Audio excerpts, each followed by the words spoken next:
Hard work beats talent when talent doesn't work hard. Good morning warriors आणि सर्व भावी अधिकारी. वॉरियर ऑफिसर या तुमच्या लाडक्या एज्युकेशनल चॅनलवर मी सुप्रिया तुम्हा सर्वांचं मनपूर्वक स्वागत करते. कंबाईन 2020साठी आता एकूण 19 दिवस उरलेले आहेत आजच्या दिवसासहित. आणि या 19 दिवसांमध्ये एक्झॅक्टली काय केलं पाहिजे याबाबत बरेच विद्यार्थी मला विचारत आहेत, बरेच वॉरियर्स मला याबाबत विचारत आहेत. सो याबाबत सांगणारा हा व्हिडिओ आहे आणि याच्यामध्ये तुम्हाला म्हणजे या 19 दिवसांचं डिवायडेशन आपल्याला कसं करायचं आहे आणि एक्झॅक्टली त्या दिवसांमध्ये आपल्याला असं काय करायचं आहे की आपले सगळे सब्जेक्ट जे आहेत त्यांची रिव्हिजन पण कंप्लीट होईल, प्लस जे टॉपिक आपल्याकडून अनावधानाने सुटले असतील, जे इम्पॉर्टंट आहेत बट आपल्या रीडिंगमध्ये आलेले नाहीत, ते टॉपिक पण कशा पद्धतीने कव्हर होतील, PYQ कसे कव्हर होतील आणि त्याचबरोबर इम्पॉर्टंट टॉपिक्स, अवघड टॉपिकच्या ट्रिक्स कशा कव्हर होतील, या सगळ्याचा प्लॅन या व्हिडिओमध्ये तुम्हाला पाहायला मिळणार आहे. आणि त्याचबरोबर व्हिडिओच्या शेवटी काही टिप्सही मिळतील ज्या गोष्टी तुम्ही टाळल्या पाहिजेत या 19 दिवसांमध्ये. तर हा व्हिडिओ शेवटपर्यंत पहा. यातला ईच अँड एव्हरी पॉईंट हा इम्पॉर्टंट आहे आणि हा 100% वर्क करणारा प्लॅन आहे. ठीक आहे. तर सगळ्यात पहिल्यांदा काय करावं हे आपण पाहूयात. तर याच्यामध्ये फक्त काय करायचं म्हणजे मी तुम्हाला जस्ट असं सांगणार नाही की हे करा ते करा. तर एक्झॅक्ट जो प्लॅन असेल, प्रॉपरली जे प्लॅनिंग असेल ते पण मी याच्यामध्ये सांगेन, जे तुम्ही फॉलो करू शकता. तर या 19 दिवसांना आपण डिवाइड करत आहोत 5, 5, 5, 2 आणि 2 अशा पद्धतीने. ठीक आहे. पहिले 5 दिवस म्हणजे आजचा दिवस पकडून 5, त्यानंतर पुढचे 5, त्यानंतर 5, त्यानंतर 2 आणि 2 अशा पद्धतीने हे टोटल दिवस होतात 19. या 19 दिवसांमध्ये आपलं काय काय कव्हर होणार आहे हे तुमच्या लक्षात येईलच आणि त्याचबरोबर त्याचं इम्पॉर्टन्स काय आहे ते पण तुमच्या लक्षात येईल.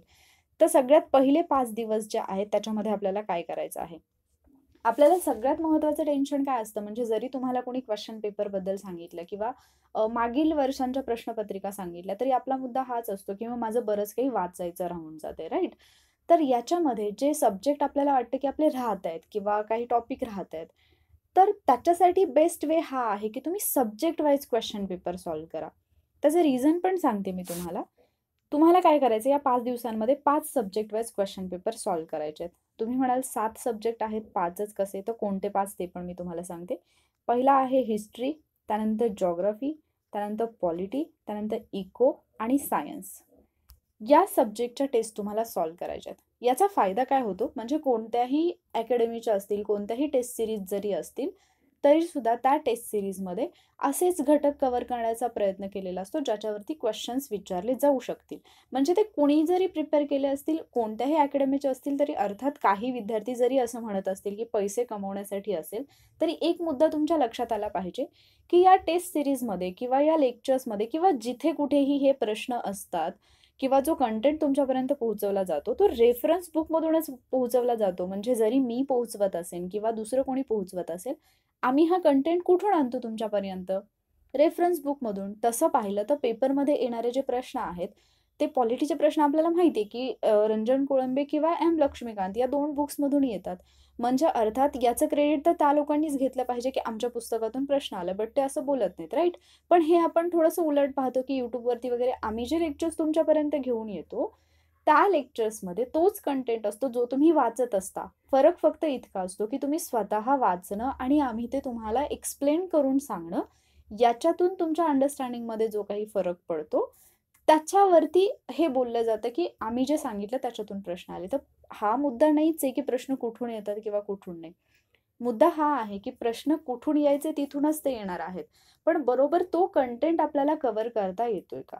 तर कोणत्याही क्लासेसचे, अकॅडमीचे ज्यावेळेला टेस्ट पेपर सेट केले जातात त्यावेळेला त्यांचा पहिला फोकस काय असतो की जे इम्पॉर्टंट टॉपिक आहेत किंवा ज्याच्यावरती आयोग प्रश्न विचारण्याची दाट शक्यता आहे, ॲटलिस्ट त्यांचा अंदाज जो आहे तो 95% तरी करेक्ट येतच असतो. 100% आपण म्हणू शकत नाही, पण 95% करेक्ट येत असतो.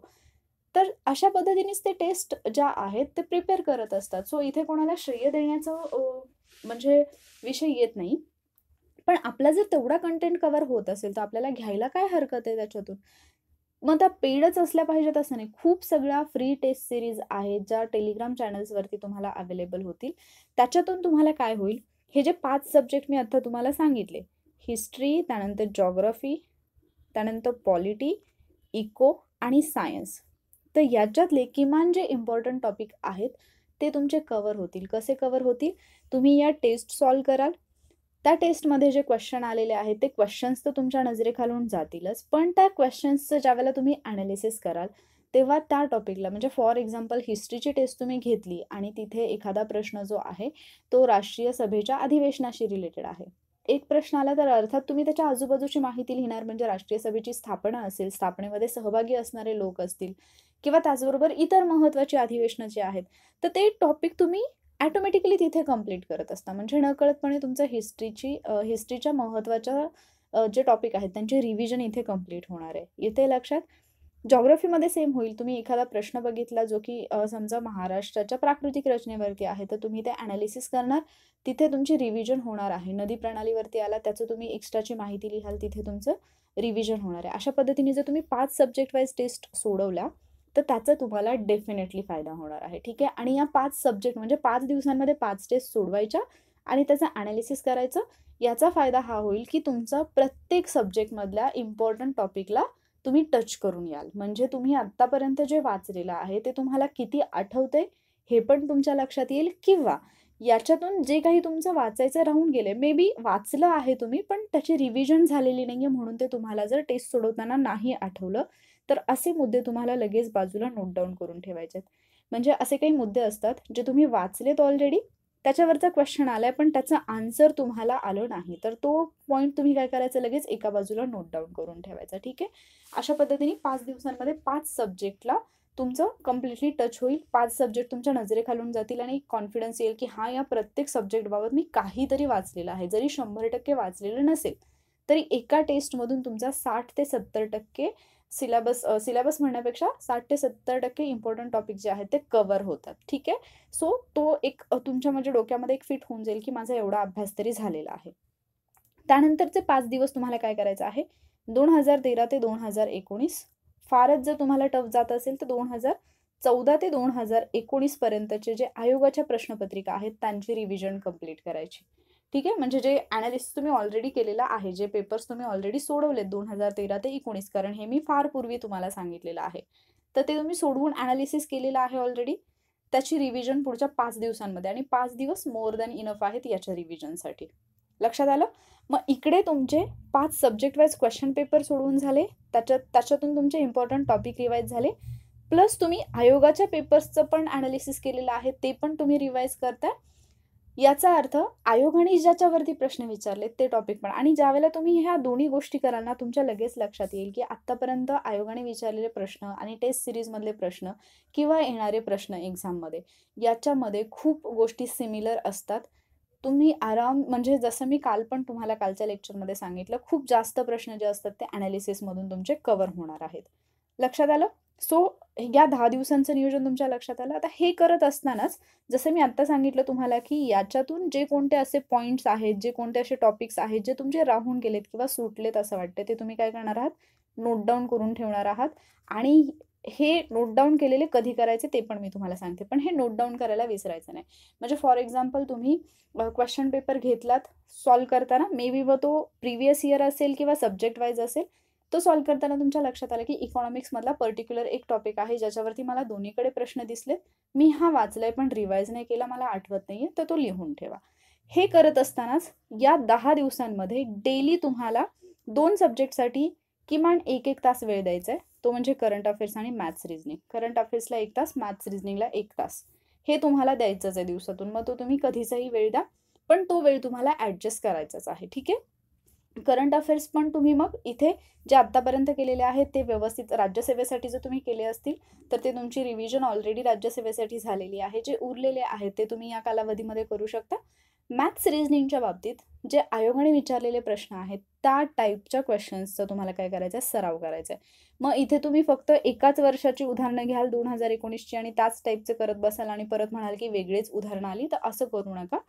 आयोगाने थोडंफार काही चेंजेस केलेले असतील मॅथ्स रिजनिंगमध्ये आत्तापर्यंत त्यांच्या पॅटर्नमध्ये, तर तो पॅटर्न लक्षात घ्या. पण काही म्हणजे प्रश्न असे असतात की ज्याच्यावरती आयोगाने 100% प्रत्येक वर्षी प्रश्न विचारले, जसे की संख्या मालिका वगैरे असेल, तर ते मग तुम्ही त्याची जास्तीत जास्त एक्झाम्पल्स सोडवण्याकडे भर द्या. लक्षात आलं. म्हणजे या दिवसांमध्ये तुमचे जे सब्जेक्ट आहेत 5 सब्जेक्ट, त्या 5 सब्जेक्टमधले महत्त्वाचे टॉपिक पण होत आहेत. Previous year question paper analysis केल्यामुळे त्याची रिव्हिजन पण होते आणि प्लस करंट अफेअर्स मॅथ्स रिझनिंगला तुम्ही टचमध्ये राहताय, त्यामुळे या 2 विषयांचं पण बर्डन राहणार आहे. म्हणजे ऑलमोस्ट इथे तुम्ही आत्तापर्यंत केलेल्या तुमच्या अभ्यासावरती तुमचा एक कॉन्फिडन्स जो आहे तो निर्माण होईल आणि तुमच्या मनातली सगळ्यात मोठी भीती की माझं खूप काही राहिलंय ही निघून जाईल. ठीक आहे. त्यानंतर पुढचे जे 5 दिवस येतात याच्यामध्ये जे पहिल्या 10 दिवसांमध्ये जे तुम्ही टॉपिक काढले म्हणजे सब्जेक्ट वाईज टेस्ट सोडवताना आणि त्यानंतर प्रिव्हियस इयर क्वेश्चन पेपरचा ॲनालिसिसची रिव्हिजन करताना जे टॉपिक तुम्हाला असे वाटले होते की राहिलेत, त्या टॉपिकची लिस्ट मोठी पण असू शकते, काही जणांची छोटी पण असू शकते. ठीक आहे.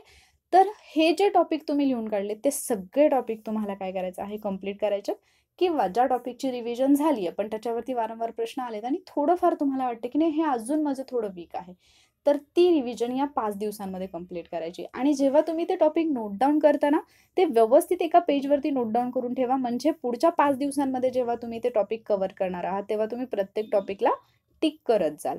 आलं लक्षात? आणि हे जे टॉपिक असतील जे राहिलेत असं तुम्हाला वाटते त्याच्यातले काही टॉपिक तुम्ही शेअर पण करू शकता. मला जर पॉसिबल असेल तर त्याच्यावरचं म्हणजे तो टॉपिक इझी करून किंवा त्याच्या ट्रिक्ससहित तो टॉपिक मी तुमच्यासोबत व्हिडिओच्या माध्यमातून शेअर करण्याचा प्रयत्न करेन. कदाचित त्या ट्रिक्सची तुम्हाला मदतसुद्धा होईल. आलं लक्षात? अशा पद्धतीने आपले पहिले 15 दिवस झाले.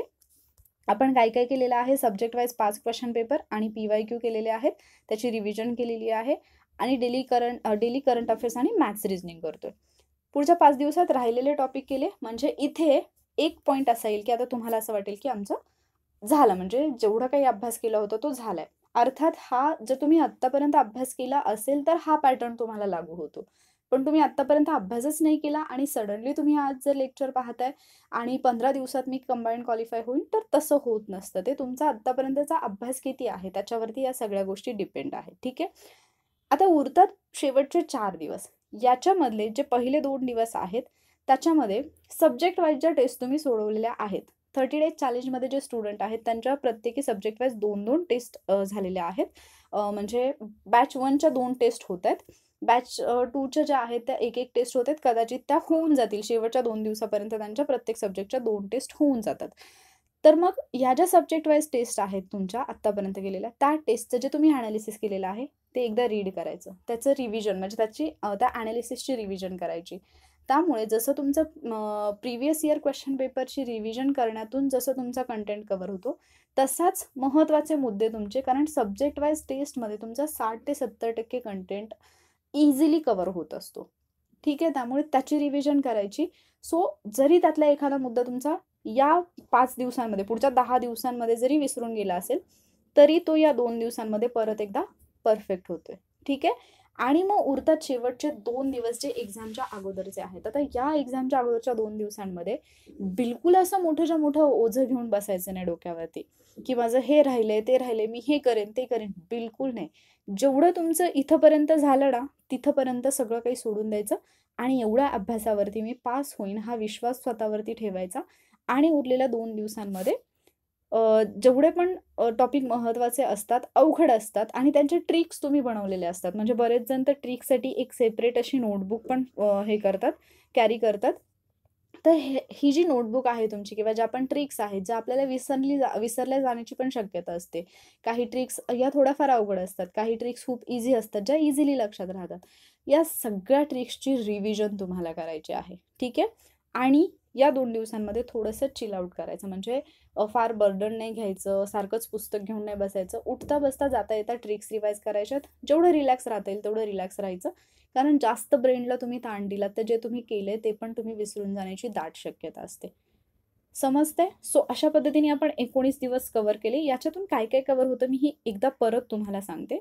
सब्जेक्ट वाईज 5 टेस्ट सोडवल्यानंतर तुमचा प्रत्येक सब्जेक्टचा 60 ते 70% अभ्यास होतो आणि होतोच जर तुम्ही ॲनालिसिस प्रॉपरली केलं तर. ठीक आहे. तेवढा सिलेबस तुमचा इझिली होतो. त्याचबरोबर 2013 ते 19च्या क्वेश्चन पेपर ॲनालिसिसची रिव्हिजन केल्यामुळे आयोगाचा जो ट्रेंड आहे, आयोगाचा प्रश्न विचारण्याची जी पद्धती आहे, त्याच्या पाठीमागचं लॉजिक आहे, हे सगळं तुम्हाला समजतं. टेस्ट पेपर सोडवण्याचा फायदा तुम्हाला ॲनालिसिस मेथड वापरताना, टाईम मॅनेजमेंट करताना, एक्झाममध्ये काही प्रश्नांची उत्तरं माहीत नसली तरी असे प्रश्न टॅकल करताना, या सगळ्या गोष्टींसाठी तुम्हाला त्याचा फायदा होत असतो. आणि त्याचबरोबर तुमचं करंट अफेअर्स, मॅथ्स, रिझनिंग होते. हे फक्त पहिल्या 10 दिवसांसाठी नाही करायचं करंट अफेअर्स आणि मॅथ्स, रिझनिंग. ते तुम्हाला कंटिन्यू ठेवायचं आहे 19 दिवस. ठीक आहे. त्यानंतर जे तुम्हाला राहिले असं वाटत होतं, ज्याची रिव्हिजन नाही आहे किंवा हे माझ्याकडून म्हणजे सुटून गेले हातातून, मी वाचले पण माझी रिव्हिजन नाही आहे, असे जे टॉपिक असतील ते पण तुमच्या इथे कव्हर होऊन जातील. त्यानंतर सब्जेक्ट वाईज टेस्टची रिव्हिजन केल्यामुळे सब्जेक्टवरची पकड तुमची आणखी घट्ट होईल. तो कंटेंट फिट तुमच्या डोक्यात राहील आणि जस्ट 4-5 दिवस तुम्ही आधी वाचता एक्झामच्या, त्यामुळे ते तुमच्या मेमरीमध्ये राहण्याची दाट शक्यता आहे. आणि त्याच्यावरचा क्वेश्चन आला जरी आधी ते खूप क्लिअर नसेल तुम्हाला, तरी नंतर त्याच्यावरती प्रश्न आल्यामुळे आणि तुम्ही जस्ट ते एक्झामच्या 3 ते 4 दिवस आधी वाचल्यामुळे ते तुम्हाला आठवण्याची पण शक्यता आहे. ठीक आहे.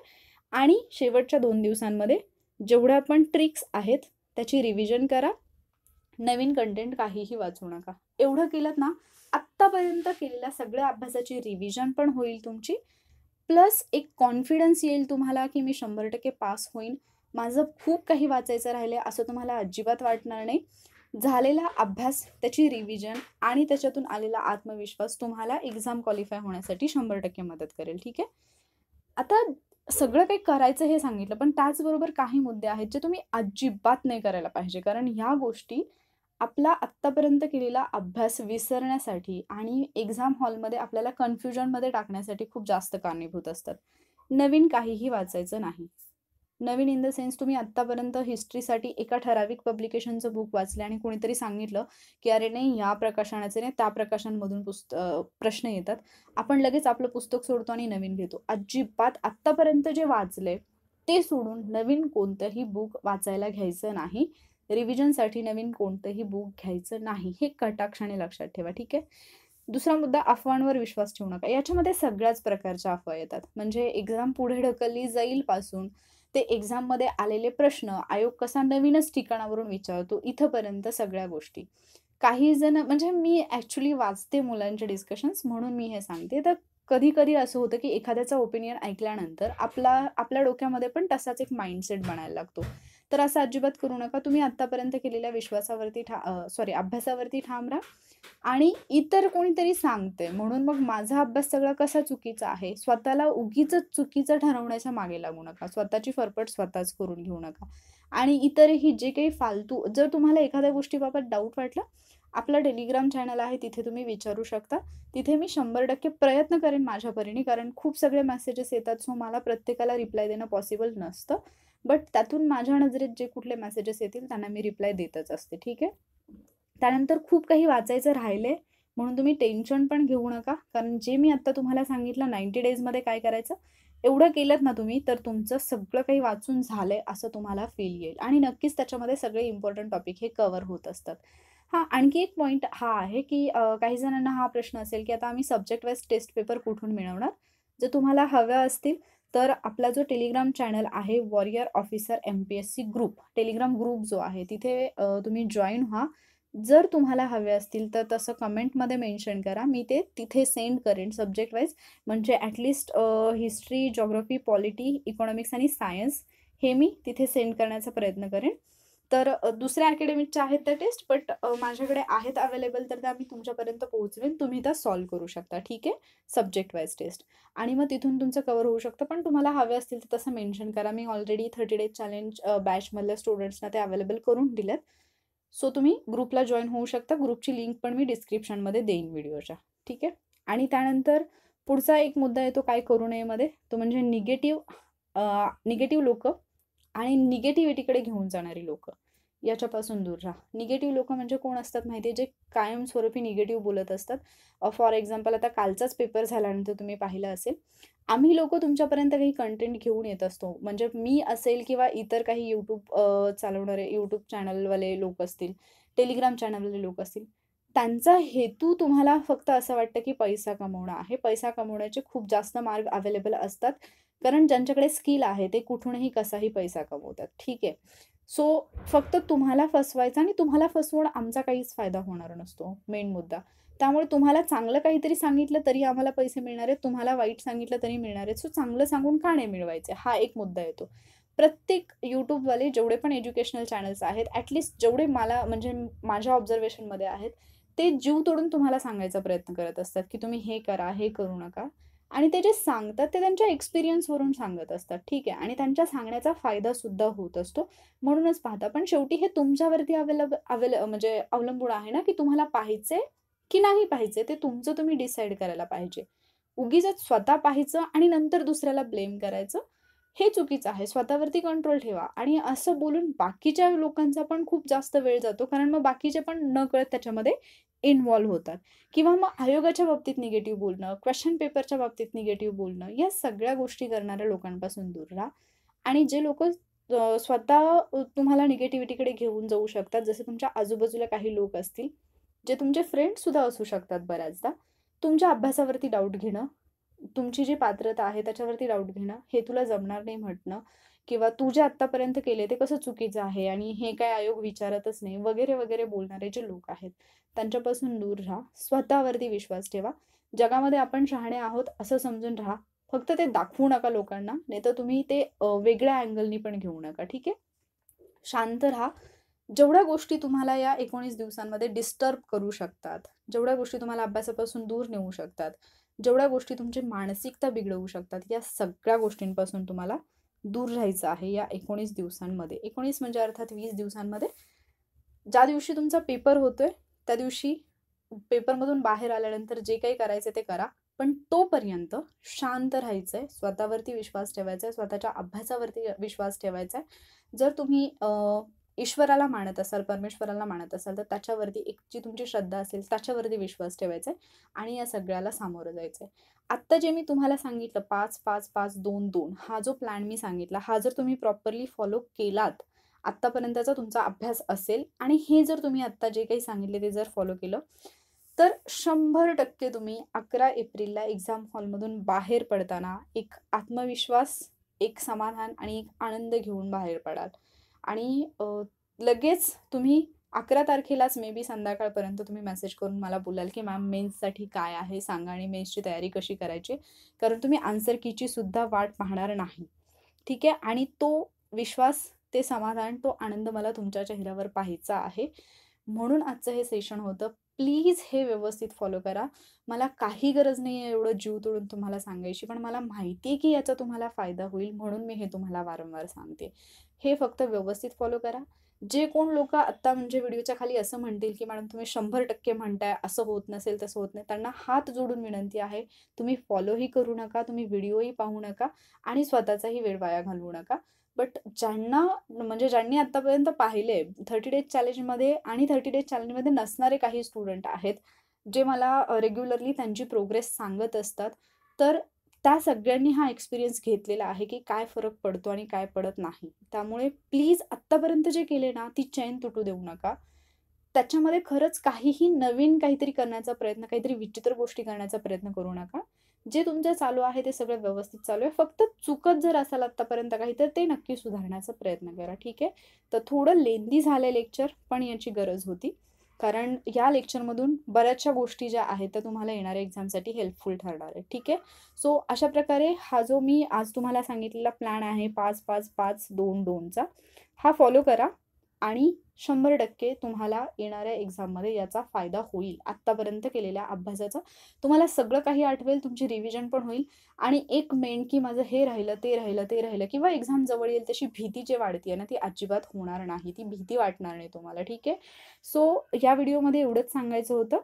तुमचे काही डाउट्स असतील, काही प्रॉब्लेम असतील, तर जसं मी नेहमी सांगते, तुम्ही व्हिडिओच्या कमेंट बॉक्समध्ये मेन्शन करा. ते डाऊट सॉल्व्ह करण्याचा मी नक्कीच प्रयत्न करते आणि त्याच प्रकारचे व्हिडिओज मी घेऊन येत आहे. कारण काही म्हणजे बरेच वॉरियर्स होते ज्यांनी विचारलं होतं, की उरलेल्या दिवसांमध्ये काय करायचं? त्यांच्यासाठी हा प्लॅन होता. हे तुम्हाला पॉसिबल असेल तर नक्की फॉलो करा. मी तर सजेस्ट करेन, तुम्हाला इन्सिस्ट करेन, की 100% फॉलो करा. याचा फायदा तुम्हाला दिसणार आहे. सो बस या लेक्चरमध्ये एवढंच. जर तुम्हाला हा प्लॅन आवडला असेल, याची मदत होईल असं वाटत असेल, तर व्हिडिओला लाईक करायला विसरू नका. शेअर करा हा व्हिडिओ तुमच्या इतर फ्रेंड्ससोबत, त्यांनाही याचा फायदा होईल. आणि त्याचबरोबर अशाच गोष्टी तुम्हाला एक्झामपर्यंत मिळत राहतील. त्यासाठी वॉरियर ऑफिसर या तुमच्या लाडक्या यूट्यूब चॅनलला नक्की सबस्क्राईब करा. Thank you.